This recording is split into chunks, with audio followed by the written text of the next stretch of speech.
Discuss कर लेते हैं जिस तरह से बीजेपी का हाँ अब गिर रहा है, थोड़ा गिर रहा है जी। ठीक है, माफी चाहूंगी, ये गिर गया है, यहाँ पर हम देख सकते हैं, देखिए 39.18 जी। ये अभी ज्यादा था, ये मुझे लगता है कि 49 अब अभी गिरा है, अभी थोड़ा बहुत गिरा। और ये देखिए, लेकिन इसका भी तो गिरा, ये 26% पर थे, आप देखिए जरा, ये 26 पर थे जी, और ये देखिए 25 हो गए। ठीक है, ये गिरा है पॉइंट था जी। तो गिर रहा है। अब आंकड़े बदलते जा रहे हैं, ये कहने वाली बात है कि क्या हो जाएगा, कुछ कहा नहीं जा सकता है। स्थितियां लगातार पेचीदा होती जा रही है, फंसती जा रही है। ठीक है, अभी देखिए आप 239 पर जो है बीजेपी आगे चल रही है। ये अभी वही आंकड़ा ज्यादा फर्क नहीं है अभी में जी। बीजेपी का बढ़ा है, 237 था और 239 पर हम आगे हैं। अब बीजेपी यहाँ पर देख सकती है, बीजेपी आगे है और जो है आईएनसी 96 पर ही लगातार बनी हुई है, समाजवादी पार्टी भी वहीं बनी हुई है जी। तृणमूल की जो है 28 हो गई, तृणमूल जो 28 हो गया, तृणमूल का कम हो गया जी अब यहाँ पे। ठीक है, डीएमके अच्छा कर रही है, 21 सीटें पर अभी लीडिंग चल रहा है उसका। और इसके अलावा बाकी तो पार्टियां वही 4, 5, 6 इस तरह से। आप बहुजन समाज पार्टी का ही बात कर रही थी ना, बहुजन समाज पार्टी आप देख लो फिर यहाँ पे मुझे तो कहीं दिखाई नहीं दे रही है क्योंकि जिस तरह से अभी मेरठ का ही हमने खोला ना, हाँ यहाँ पे बात करने की इसलिए है नंदिनी, क्योंकि बाद में जब बहुजन समाज पार्टी ने लगातार अपने जब कैंडिडेट्स उतारे थे तो उस वक्त बहुत फंस गए थे। कई सीट्स ऐसी थी जहां पर फंस गई थी, यूपी की कई सीट्स पर जो है मुकाबला त्रिकोणीय हो गया था, लेकिन अभी स्थिति बिल्कुल अलग है, उससे कुछ फर्क नहीं पड़ा मुझे लगता है। और अरुण गोविल के लिए भी यही कहा गया था कि वो नहीं अभी जीत सकते इतना, क्योंकि जिस तरह से उनका एक रोल अलग देखा गया और जिस तरह से वो राजनीति में उतरे, उनके कई सारे बयान भी जिस तरह से सामने निकल के आए थे उस पर विवाद छिड़ गया था कि वो उन्होंने जो है बयान गलत दिए। लेकिन सुबह के जो आंकड़े थे और अब के जो आंकड़े उसमें कई ज्यादा डिफरेंस मेरठ से देखने को मिला जी। कर लेते हैं यहाँ पर जो है सत्ता में अभी बीजेपी आई है तो उस हिसाब से देखिए कमाल भी खुद ही दिख रहा है ना, बीजेपी यहाँ पे 13 है। हाँ, राजस्थान में कांग्रेस का भी अच्छा हिसाब किताब है। इससे पहले सत्ता में कांग्रेस ही थी, विधानसभा चुनाव में गहलोत की सरकार थी और अब वहां पर बीजेपी, अभी जब चुनाव हुए तो बीजेपी वहां पर जीती है। उस हिसाब से यहाँ पर स्थिति अच्छी दिख रही है। देख लेते हैं जरा भारतीय जनता पार्टी जिन सीट्स पर लीडिंग में है वहां पर क्या अंतर चल रहा है।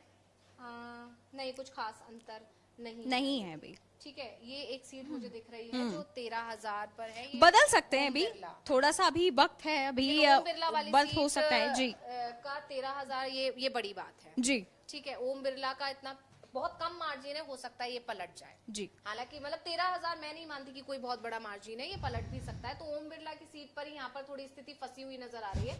बाकी सीट्स तो सारी काफी अच्छे मार्जिन के साथ बीजेपी यहाँ पर आगे है। और यहाँ पर हम देख सकते हैं क्या नहीं, इसमें एक निर्दलीय सीट थी जिस पर चर्चा होना बहुत ज्यादा जरूरी है। बाड़मेर सीट की हम यहाँ बात करेंगे।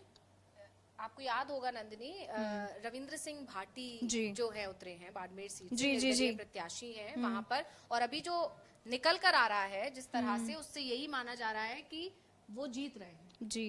ये जो अदर्स की एक सीट जो जा रही है वो उन्हीं की सीट है, वो माना जा रहा है क्योंकि वो बीजेपी के ही पहले बीजेपी में ही थे और बीजेपी के जो युवा विंग है उसमें थे, उसके बाद बीजेपी में शामिल हुए, बीजेपी ने टिकट नहीं दिया तो नाराज हो गए, विधायक बने और विधायक बनने के बाद फिर वो लोकसभा चुनाव में उतरे हैं। और अब भी ऐसा माना जा रहा है कि वो बीजेपी और कांग्रेस को पछाड़ते हुए आगे निकल रहे हैं और ये बहुत बड़ी बात है। ये मतलब, और वहां से केंद्रीय मंत्री को उतारा है बीजेपी ने, तो केंद्रीय मंत्री को टक्कर देना अपने आप में बड़ी बात है। अच्छा, मुझे लगता है अंशिता एक बार मैनपुरी सीट की चर्चा कर लेनी चाहिए। ठीक है, डिंपल यादव लेकिन अभी तक आगे ही चल रही है। आगे चल रही है जिस तरह से आगे ही बनी हुई है, तो ठीक है हम मैनपुरी की भी बात कर लेते हैं। यहाँ पे डिंपल यादव पर शुरुआत में ऐसा कहा जा रहा था कि वो पीछे चल रही हैं, लेकिन डिंपल यादव अब आगे हो गई हैं। और नहीं, लेकिन डिंपल यादव के लिए शुरुआत में था कि वो आगे रहे, लेकिन जो आंकड़े शुरुआती में हमें दिखाए गए थे उससे नहीं लग रहा था कि लेकिन बाद में काफी ज्यादा वोटों का अंतर जिस तरह से उन्होंने देखा,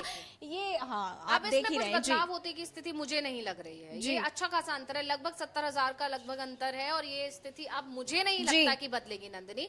तो डिंपल यादव का मान सकते हैं कि कहीं ना कहीं जीतने की दबदबा हो गया, हो रही है, हो रहा है यहाँ पे डिंपल यादव ने। क्योंकि मैं आपको यहाँ एक बात और कहना चाहूंगी, जब मैनपुरी पे मुलायम सिंह यादव की डेथ के बाद जब चुनाव हुआ, उपचुनाव हुआ, उस वक्त डिंपल यादव जीती थी तो उस वक्त ये मान लिया गया था कि इमोशनल वो सिंपैथी वोट इनको मिल गया है।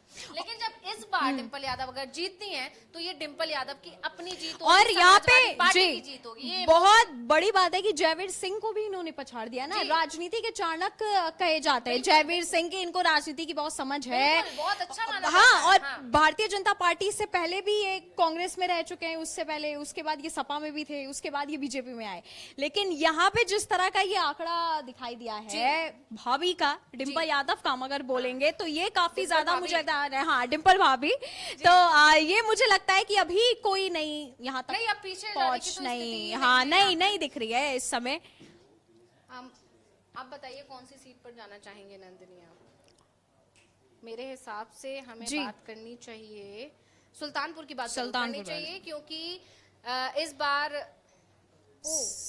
ये उलट मेनका गांधी पीछे चल रही हैं और वो भी समाजवादी पार्टी के राम बहुल निषाद जो है वो अंकर, हाँ अंतर बहुत ज्यादा नहीं है। आप ये देख सकते हैं कि मतलब बहुत कम अंतर है ये, इसलिए मतलब मैं अभी कहना कुछ भी बहुत जल्दबाजी होगा, हो सकता है कि ये बदल जाए, हाँ क्योंकि इतना 50-60 का तो अंतर नहीं है ना अंशिता की, नहीं कोई बीट कर पाएगा जी, 10 भी नहीं है, तो आंकड़े जो है बदल सकते हैं अभी। हालांकि अभी मेनका जो है संजय गांधी आपको दिख रही हैं, सेकंड पे पीछे दिख रही हैं, और समाजवादी पार्टी यहाँ पे हमें अभी आगे दिख रहा है, तो अभी और आने वाले वक्त में देखते हैं क्या पता है यहाँ पे हो सकती है। हाँ जी, बीजेपी ने बहुत बड़ा फैसला लिया था मेनका गांधी को यहाँ से उतारकर। जी। वरुण गांधी इससे कहीं ना कहीं थोड़े नाराज भी हुए, लेकिन उन्होंने अपनी माँ के लिए प्रचार जरूर किया था जी। ठीक है, इस सीट से जब उनको उतारा गया क्योंकि वरुण गांधी का टिकट कटा, तो उसके बाद से ये माना जा रहा था कि कहीं ना कहीं नाराजगी होगी, लेकिन मेनका गांधी ने बहुत ज्यादा रिएक्ट नहीं किया और बहुत ज्यादा खुशी भी नहीं जताई थी। लेकिन अभी जो वरुण गांधी आए, उन्होंने अपनी माँ का पूरी तरह प्रचार किया, उन्होंने इस पर कोई कमेंट नहीं किया कि वो नाराज हैं या वो बीजेपी के लिए प्रचार करने आए। उन्होंने बोला भी था मैं अपनी माँ के लिए प्रचार करने आया, वो बड़ा बयान था। लेकिन अभी जो है अगर यहाँ से मेनका गांधी हार जाती है तो ये मान लीजिए कि गांधी परिवार जो बीजेपी मतलब इस चीज को लेकर ना, बीजेपी हमेशा से गांधी परिवार को ट्रोल करती आई है, ठीक है, कि जिसके परिवार में ही आपसी मतभेद है, जो परिवार ही बटा हुआ है, वो देश को क्या चलाएगा, क्या वो देश को भी बांटेगा, इस तरह की तमाम चीजें। नहीं खैर, हालांकि ज्यादा अंतर यहाँ पे अभी नहीं दिख रहा है, तो अभी 1-2 घंटे या 2.5 घंटे में हो सकता है जी। हमेशा से जीतती रही है जी, तो अगर इस बार हार जाती हैं तो कहीं ना कहीं बहुत बड़ी बात है ना, राम बहुल निषाद ने अगर उन्हें अभी पीछे किया है तो ये भी माना जा सकता है नंदिनी कि जिस तरह से धीरे धीरे बीजेपी मेनका गांधी को साइडलाइन करने लगी थी, पहले अपनी जो लिस्ट होती है बीजेपी की मेन लिस्ट थी, उससे पहले उनको बाहर किया गया, फिर कोई केंद्रीय मंत्री पद भी नहीं दिया गया, तो जिस तरह से धीरे धीरे जो साइड किया जा रहा था मेनका गांधी को, वरुण गांधी को, तो कहीं ना कहीं हो सकता है कि बीजेपी अब भांप चुकी है कि इनका उतना रुतबा नहीं रहा है। क्या हो सकता है हम ये जो नतीजे अगर आते हैं तो इसको देखकर ये माना जाएगा कि बीजेपी बहुत आगे की सोचकर ये फैसला ले रही थी जी, ठीक है। यहाँ पर ये भी कहा जा सकता है कि बीजेपी ने अगर ये फैसला, अगर ये बीजेपी हार भी जाती है तो ये बहुत इजी हो जाएगा, गांधी परिवार के जो ये 2 सदस्य हैं उनको साइड करना बीजेपी के लिए शायद इजी हो जाए जी। अच्छा, यहाँ पे आपको बहुजन समाज पार्टी के भी दिख जाएंगे, उदराज वर्मा यहाँ पे जी, वो भी पीछे वो भी काफी पीछे चल रहे हैं आंकड़ों से, लेकिन मेन जो कहते हैं ना कि टक्कर इनके और इनके में हो रही है, तो मुझे लगता है अंशिता कि इतना लंबा जो आंकड़ा अभी इन्होंने नहीं दिया है आ रही है ना यूपी में, वो यही निकल कर आ रही है कि समाजवादी पार्टी जो टिकी हुई थी अपने बात पर, वो कांग्रेस को कम सीटें देना और अपने खेमे में ज्यादा सीटें रखना, इस चीज पर काफी लंबा चर्चा हुई, काफी बहसबाजी हुई, बहुत समय लगा, कई बार तो ऐसा भी लगा कि गठबंधन से बाहर ही हो जाएंगे अखिलेश यादव, हो सकता है कि यूपी में अकेले लड़े, ठीक है। लेकिन अब जो स्थिति और उसको उन्होंने कर दिखाया है, जिस हिसाब से समाजवादी पार्टी लीड कर रही है, कई सीट्स पर आगे निकली हुई है, अच्छा जी। यहाँ पे खुद ही आप देखो ना, समाजवादी पार्टी लीडिंग में भी 34, ठीक है, ऊपर ही है समाजवादी पार्टी यहाँ पे,